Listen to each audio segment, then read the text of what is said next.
चलिए फिर से जो लोग फिर से जुड़ गए हैं उनका फिर से वेलकम है। और हम अपने टॉपिक को आगे बढ़ाते हैं। यहाँ पे सब्जेक्ट नॉलेज ऑफ टीचर, ये हम इस पे डिस्कस कर रहे थे और हमारा जो टॉपिक है वो इफेक्टिव टीचिंग का है। और इसी के सीरियल क्रम में अभी सीरियल में हम ये देख पा रहे हैं कि नॉलेज ऑफ टीचर। तो knowledge of teacher it means सब जिस चीज को आप टीच कराने चाह रहे हैं उसका नॉलेज होगा तभी कहीं आप जो है। और इसका नॉलेज कैसे, जब इसका नॉलेज होगा तो ऑलरेडी आपके माइंड में कॉन्सेप्ट बिल्कुल क्लियर होगा। देखिए कहा जाता है कि हम जिन चीजों को समझाने जा रहे हैं पहले वो हम खुद समझें या नहीं। ऐसा बहुत बार अभी के प्रेजेंट इन्वायरमेंट में बिजनेस वर्ल्ड चुकी है, ये पूरा सब कुछ बिजनेस पे डिपेंड है। कई बार हम ऐसा यहाँ पे देखते हैं कि जिन चीजों को हम पढ़ाने जा रहे हैं उनका हमें खुद पता नहीं है, हमारे कॉन्सेप्ट खुद क्लियर नहीं है, हम खुद उलझनों में पड़े हैं, हमारे पास खुद कंफ्यूजन है और हम उन पे टीचिंग कर रहे हैं। तो जाहिर सी बात है कि उस कंडीशंस में हम कभी नहीं कह सकते कि हमारी टीचिंग इफेक्टिव है। और ये सारी कंफ्यूजन, सारे जितने भी आपके इधर उधर की चीजें, ये सब कुछ गायब हो जाएंगी जब आपके पास नॉलेज है उस सब्जेक्ट का, जिस सब्जेक्ट को आप टीच करने जा रहे हो। आपका कॉन्फिडेंस लेवल आगे बढ़ा हुआ होगा। जब आपका कॉन्फिडेंस लेवल जो है ऑलरेडी बिल्कुल अपलिफ्टेड होगा तो उस कंडीशंस में आप अच्छे से इंटरेक्ट हो पाओगे, अच्छे से उन चीजों को वहां पे आप प्रेजेंट कर पाओगे। इसलिए यहाँ पे मैं सभी टीचर्स से मेरी रिक्वेस्ट रहेगी, जितने भी यहाँ टीचर्स ज्वाइन हैं जो मुझे सुन पा रहे हैं, वो आप जब भी क्लास में हो तो सब्जेक्ट की नॉलेज यहाँ पे बहुत इंपॉर्टेंट हो जाती है। आप जो है अपने सब्जेक्ट को बिल्कुल प्रिपेयर करके, जिन भी सब्जेक्ट से प्रिपेयर से मतलब है ऐसा नहीं कि हम हिंदी प्रिपेयर इंग्लिश नहीं, हम आज जिन चीजों को पढ़ाने जाना है, जैसे अभी आप बीएड वगैरह का कोर्स करते हैं तो लेसन प्लान वगैरह हमें कराए जाते हैं। भाई लेसन प्लान क्या है कि हम जो पढ़ाना जा रहे हैं हम उन चीजों की नॉलेज रख लें, हम प्रिपेयर्ड हो लें। तो इसलिए यहाँ पे ये बहुत इंपॉर्टेंट है कि हमारे पास नॉलेज हो सब्जेक्ट का। ठीक है, next slide sir. Technology tip.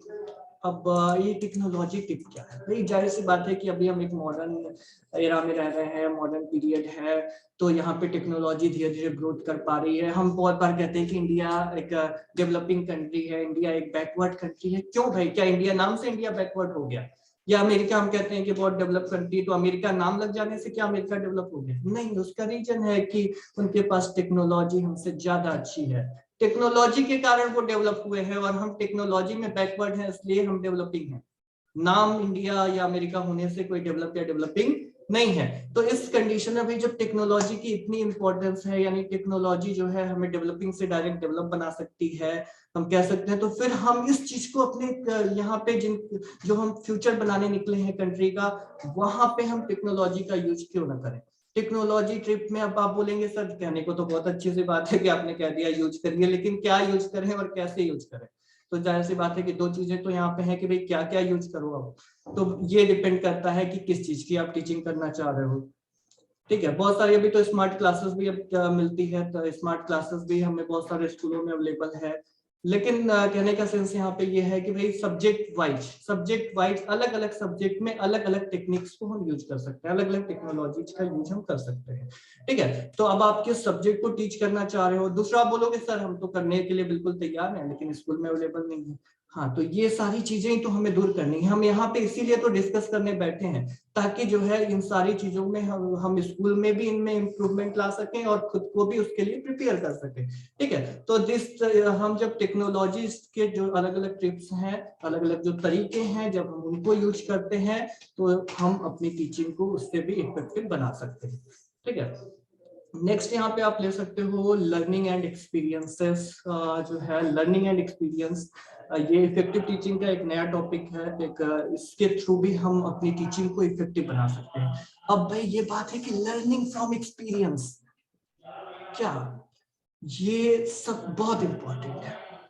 हम टीचिंग करने निकले हैं, अभी तक अगर हमने जो जो सिचुएशंस फेस की है, उन सिचुएशंस में क्या क्या चीजें हुई और कब हम अच्छा कर पाए, कब हम खराब कर पाए, कब हम स्टूडेंट को जो चीजें देना चाहते थे वो दे पाए, कब हम उसमें फेल हो गए, जब हम इन सभी चीजों पे एनालिसिस करते हैं, तो ये एनालिसिस हम कब कर पाते हैं? जब हमारे पास एक्सपीरियंस हो, और इन एक्सपीरियंस से हम लर्निंग गेन कर सकते हैं।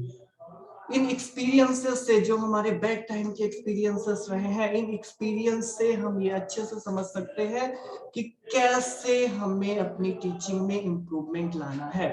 वो कौन कौन से वे हैं जो कि हमारे बैक में बहुत सक्सेसफुल रहे हैं, उन सक्सेसफुल चीजों को हम अप्लाई कर लें। और ये कैसे आएगा? ये तभी आएगा जब हमारे पास एक्सपीरियंस होगा। तो उन एक्सपीरियंसेस को आपको भूल नहीं जाना। एक्सपीरियंस सभी के पास होंगे, किसी के पास कुछ कम होगा, किसी के पास कुछ ज्यादा होगा। कई बार हम देखते हैं कि कम एक्सपीरियंस वाले भी बहुत अच्छा कर रहे होते हैं, ज्यादा एक्सपीरियंस वाले बिल्कुल जो है लस्त पड़ गए होते हैं, बिल्कुल थके थके से हो चुके होते हैं।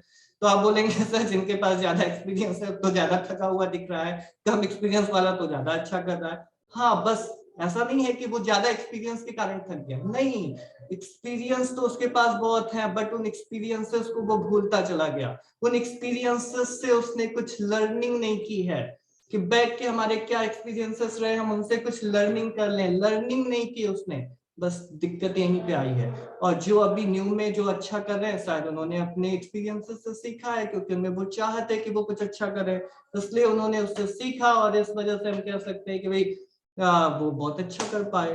तो इसमें ये जो हमारा पॉइंट है, लर्निंग फ्रॉम एक्सपीरियंसेस, ये सभी टीचर्स के लिए, जो भी हमारे टीचर्स हैं, आपके जो भी बैक में अलग अलग स्कूलों में, अलग अलग क्लासरूम में, अलग अलग सब्जेक्ट्स के साथ, अलग अलग स्टूडेंट्स के साथ जो भी आपके एक्सपीरियंस रहे हैं, आप उनको जरूर सोचें और उसके अकॉर्डिंग आप उन्हें डील करें। जब आप उन्हें उसके अकॉर्डिंग डील कर पाएंगे तो आप 100% आप एक अगली सीढ़ी चढ़ चुके होंगे इफेक्टिव टीचिंग के लिए, इसमें कहीं कोई शक नहीं है। नेक्स्ट टॉपिक हम डिस्कस कर लेते हैं कि इम्प्लीमेंट इंक्वायरी बेस्ड लर्निंग। अब ये भी एक स्टेप है हमारा इफेक्टिव टीचिंग के लिए कि इंक्वायरी बेस्ड लर्निंग।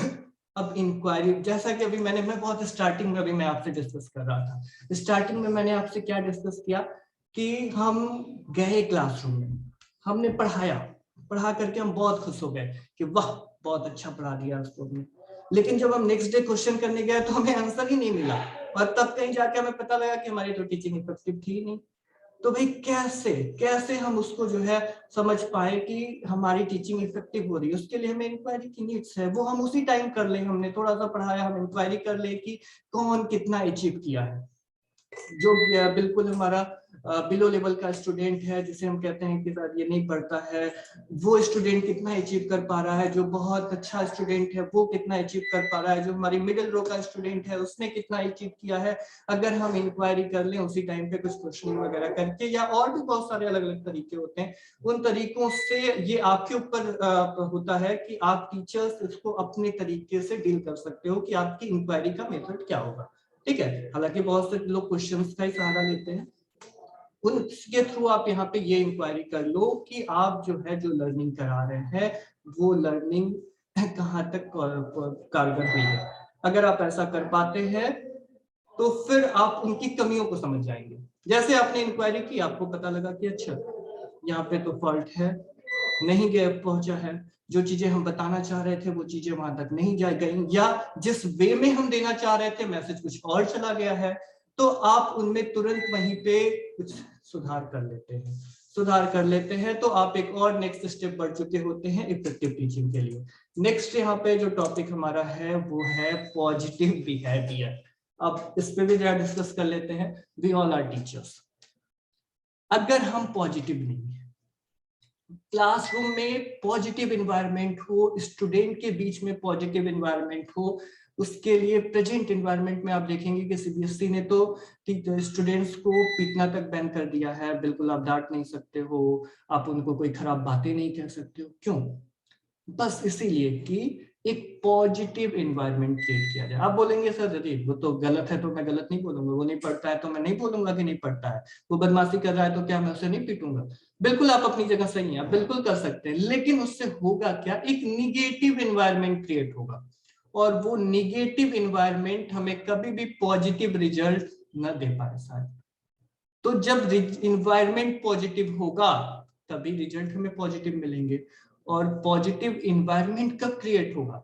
जब बिहेवियर पॉजिटिव होगा। तो जब बिहेवियर हमारा पॉजिटिव होगा तो ऑलरेडी इन्वायरमेंट पॉजिटिव होगा, और उस पॉजिटिव इन्वायरमेंट से हम पॉजिटिव आउटकम ले पाएंगे। तो इसलिए टीचर्स का बिहेवियर पॉजिटिव होना चाहिए। अब आप बोलेंगे सर कैसे कैसे डिफाइन किया जाए, ऐसे कैसे कैसे मान लें केवल कहने से पॉजिटिवनेस के लिए हमें क्या करना होगा? तो कुछ नहीं करना, आपको किसके साथ इंटरेक्ट हो रहे हो, आप स्टूडेंट के साथ इंटरेक्ट हो रहे हो। पॉजिटिव बिहेवियर के लिए आपको करना क्या है कि जो भी उधर से क्वेश्चंस हो रहे हैं या जो भी उधर से स्टूडेंट के मन में निगेटिव थिंकिंग्स है, उनको भी आपको उधर में पॉजिटिव वे में दे देना है।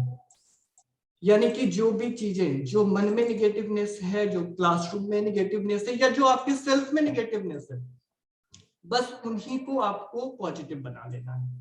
और ये कैसे बनेगा? तो जाहिर सी बात है कि पॉजिटिव कोई सामान तो है नहीं कर देंगे हम, ये थिंकिंग है, तो थिंकिंग को बदलना है, हम अपनी सोच को बदल के, अपनी सोच को अच्छा बना के, यानी जिनके लिए हमारे मन में बुरी सोच है, जिन स्टूडेंट्स के लिए, सेल्फ के लिए, स्कूल के लिए, एनवायरनमेंट के लिए, उन सभी सोच को चेंज कर लेना है। जो खराब सोच है उसी सोच को अच्छे में बदल देना है। और ऑलरेडी इन्वायरमेंट पॉजिटिव हो, हमारा बिहेवियर पॉजिटिव हो गया, और उसके रिजल्ट के रूप में इन्वायरमेंट पॉजिटिव हो गया, और आउटकम भी बड़े अच्छे अच्छे आने लग गए। तो अब क्या, जाहिर सी बात है कि इफेक्टिव टीचिंग के लिए हम और एक कदम आगे बढ़ चुके हैं। और ये सब कुछ क्यों हो पा रहा है? क्योंकि हमारा डिवोशन है उसके लिए, इसलिए हम ऐसा कर पा रहे हैं। नेक्स्ट है स्पेस फॉर मिस्टेक्स। अब इस टॉपिक पे डिस्कस कर लेते हैं कि भाई क्या स्पेस फॉर मिस्टेक क्या। लो, अभी तो आपने बोला कि सब कुछ अच्छा अच्छा अच्छा अच्छा ही करना है, अब ये स्पेस फॉर मिस्टेक कहां से आ गया? अब गलतियां भी करने देंगे? बिल्कुल देंगे, गलतियों से ही सीखा जाता है। और जो स्टूडेंट वहां पे आए हैं वो इसीलिए आए हैं क्योंकि वो उसी सीखने के स्टेप पे चल रहे हैं। विदाउट गलतियां किए वो चल ही नहीं अच्छा कर ही नहीं सकते। ठीक है, तो हमें पहले से माइंड ये सेट कर लेना है कि मिस्टेक होनी है और हमें इसके लिए स्पेस देना है। ऐसा नहीं है कि गलती हो रही है तो बिल्कुल अब नहीं होगा, कुछ नहीं होगा, डांटना है और बिल्कुल जो है हताश हो जाना है कि नहीं मिस्टेक हो गया मतलब यहाँ तो कुछ हो ही नहीं रहा। बिल्कुल नहीं, मिस्टेक ही तो पहली सीढ़ी है। हम अगर बच्चे के जन्म को देखें कि जब बच्चा पैदा होता है तो क्या वो वहां से डायरेक्ट चलने लग जाता है, डायरेक्ट बोलने लग जाता है? नहीं, गलत बोलते बोलते अच्छा बोलने लग जाता है, गिरते गिरते कहीं चलने लग जाता है। तो इस तरीके से यहाँ पे जो स्टूडेंट है उससे आपने पहले से ही कैसे इमेजिन कर लिया है कि वो सब कुछ अच्छा ही करने लगेगा। हाँ, जाहिर सी बात है। अब आप यहाँ पे ये कह सकते हैं कि सर मिस्टेक तक तो ठीक है, लेकिन हम बार बार बताते हैं फिर भी मिस्टेक होती है, कुछ ऐसे स्टूडेंट हैं जिनकी मिस्टेक कभी सही नहीं होती है, तो उस टाइम पे क्या हम गुस्सा ना हो? लेकिन आप मुझे ये बताइए कि अगर उस टाइम पे आप गुस्सा हो जाते हैं तो क्या आपके गुस्से से मिस्टेक सही हो जाती है? बिल्कुल नहीं होने वाली है। मिस्टेक कैसे सही होगी? जब हमारी उसके लिए भी प्लानिंग होगी कि मिस्टेक्स के रीजन क्या है।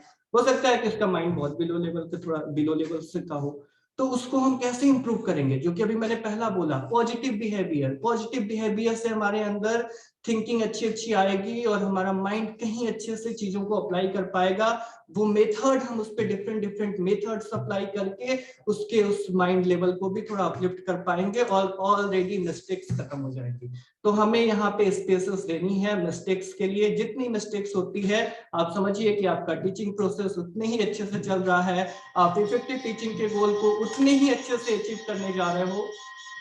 तो इसलिए इसके लिए बिल्कुल नहीं घबराना है, आपको स्पेस देनी है मिस्टेक्स के लिए। Next slide. नेक्स्ट है एंजॉय टीचिंग। अब एंजॉय करना है, बहुत ही अच्छा सा पॉइंट है ये, एंजॉय टीचिंग। कैसे करें हम एंजॉय टीचिंग को?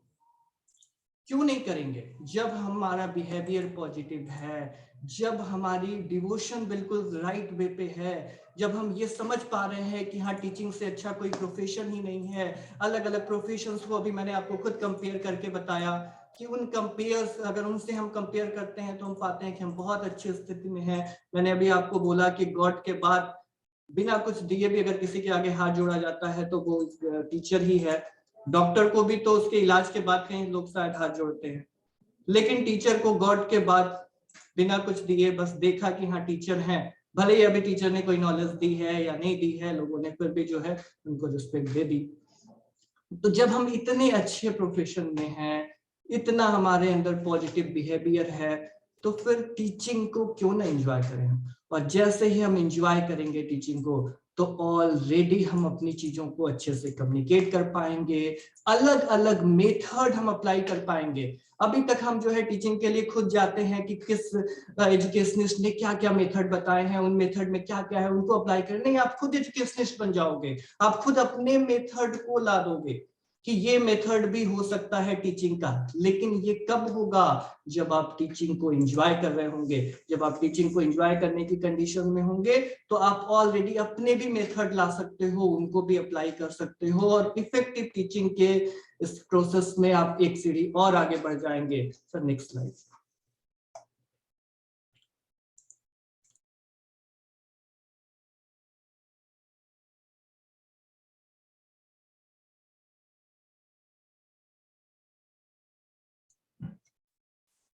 Know the interest of the student. ठीक है, अभी हमें यह भी देखना है कि स्टूडेंट का इंटरेस्ट क्या है। अगर स्टूडेंट का इंटरेस्ट स्टूडेंट अगर इंटरेस्ट नहीं ले पा रहा है चीजों में, ठीक है, यानी जो भी चीजों की टीचिंग हम कर रहे हैं, अगर उसमें स्टूडेंट का इंटरेस्ट नहीं है, या कोई भी काम हम कर रहे हैं उसके जो पार्टिसिपेंट्स हैं उसमें उनका ही इंटरेस्ट नहीं, जैसे अभी मैं बहुत से लोगों के साथ यहाँ पे इंटरेक्ट हूँ, तो कुछ लोग जो मुझे सुन पा रहे होंगे इंटरेस्टिंग वे में, वो नहीं नहीं में भी बहुत कुछ समझ सकते होंगे, समझ पाए होंगे। लेकिन जो लोग इसमें इंटरेस्ट नहीं ले रहे हैं वो कैसे सीख, उनको जाहिर सी बात है कि जिन्होंने इंटरेस्ट लिया और जिन्होंने नहीं लिया, दोनों के बीच में एक गैप तो होना ही है।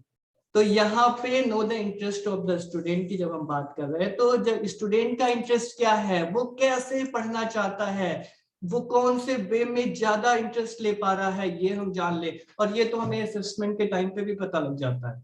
ठीक है, तो उस तरीके से हम अपनी टीचिंग को आगे बढ़ाए, तो जाहिर सी बात है कि जो हमारी टीचिंग का एम है उसको हम अचीव और अच्छे से कर पाएंगे। नेक्स्ट स्लाइड से।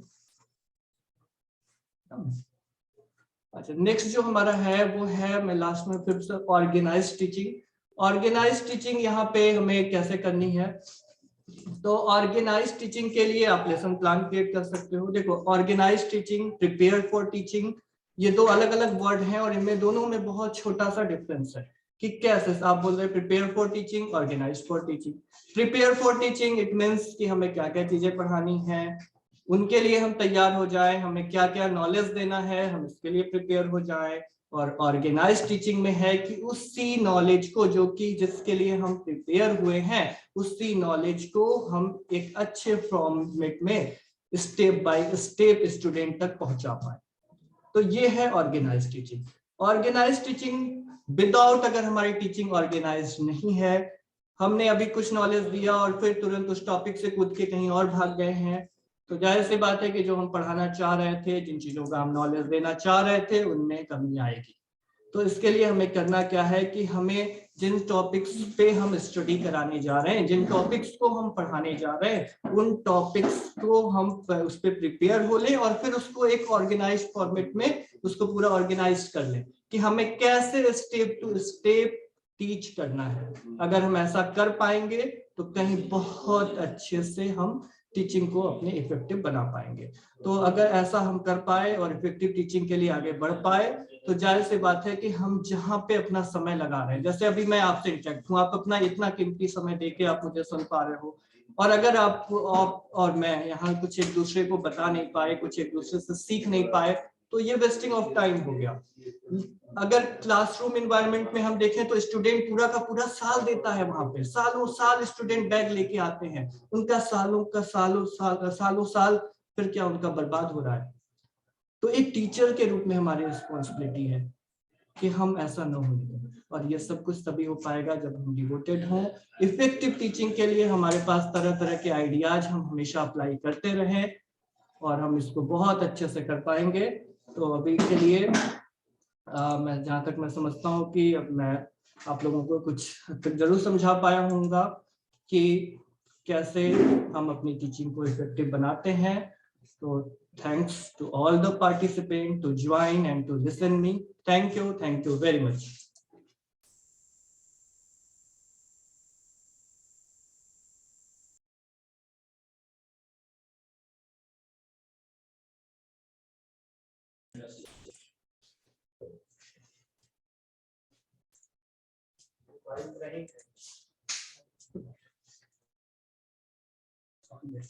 Lot of thanks all of you to listen the Manas Sinha.